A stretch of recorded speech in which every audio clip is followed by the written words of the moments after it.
你知道吗？发生在1985年8月12日，型号为波音747的日本航空123号班机坠毁，至今仍是单一飞机事故中最致命的一次。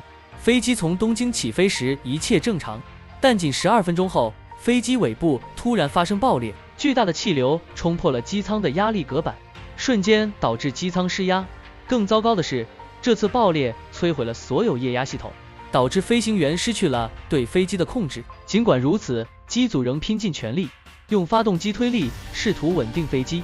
无助的乘客们在剧烈的颠簸中一边忍受恐惧，一边写下最后的遗言。